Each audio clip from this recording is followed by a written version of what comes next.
Mate, you're on. Mate, you're on. Mate!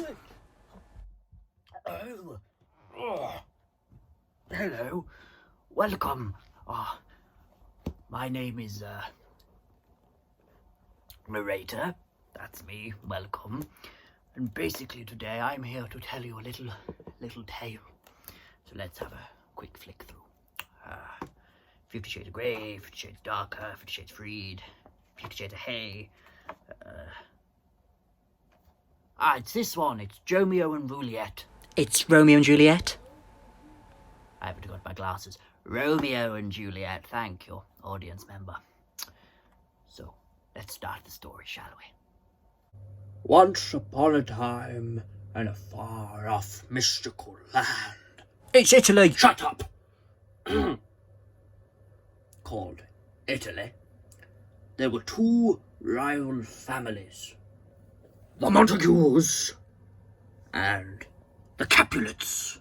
Now these two families had been at war for as long as people could remember. And this one particular day, a fight had broken out in the middle of town. Oh God, I have to do the bloody translation. He said, "Ow." Now this fight became so bad that the prince had to intervene.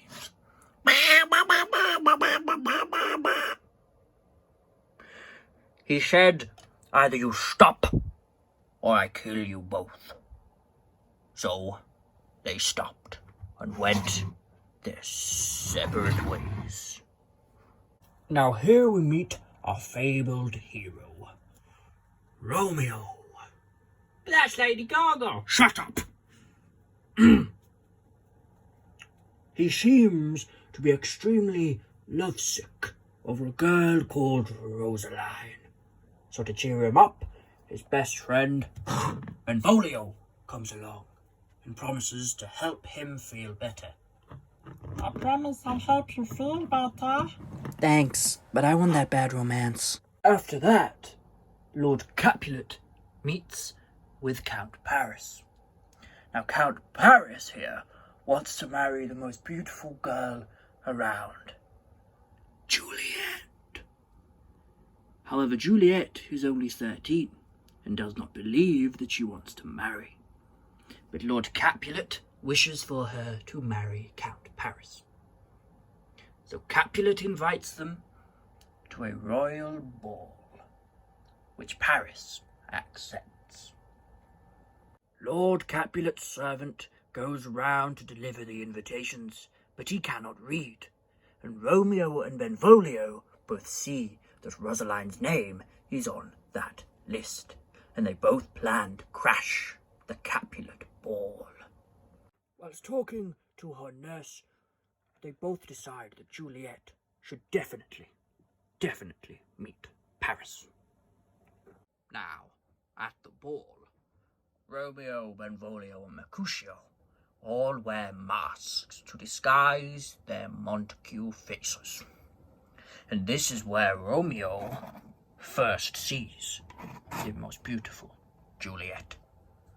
However, Tybalt hears Romeo and recognizes his voice, to which he gets really angry and forces them all out of the ball. But then Romeo kisses Juliet. Yeah, both of these lovers are too bothered about being in love than a family name. Isn't it the balcony scene next? Will you shut up? But yes, it is. On to the balcony scene. Romeo, Romeo, wherefore art thou, Romeo? Deny thy father refused it. No, I'm not reading it off there. Stop it. Anyway, this is where the beautiful Juliet decides that she is truly in love with Romeo.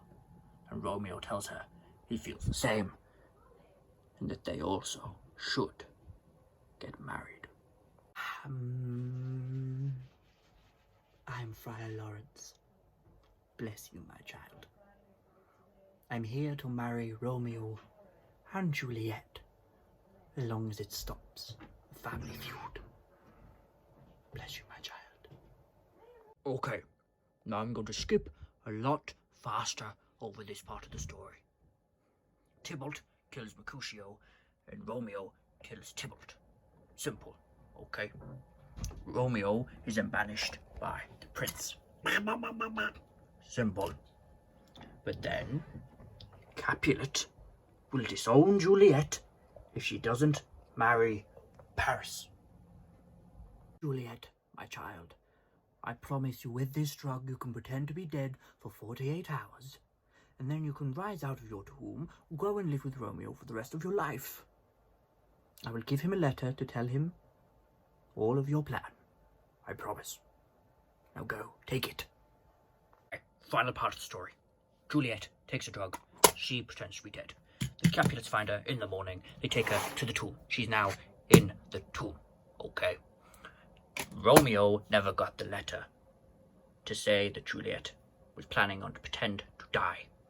So one servant comes along to Romeo and says that Juliet is dead, and he believes her. He goes to an apothecary, has poison, and is ready to die by her side. As he goes over to her tomb, he sees Paris mourning. They fight, and Paris dies.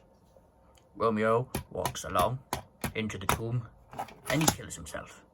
To which Juliet wakes up and is alive, sees that Romeo is dead, and she then kills herself. That is Romeo and Juliet in a nutshell.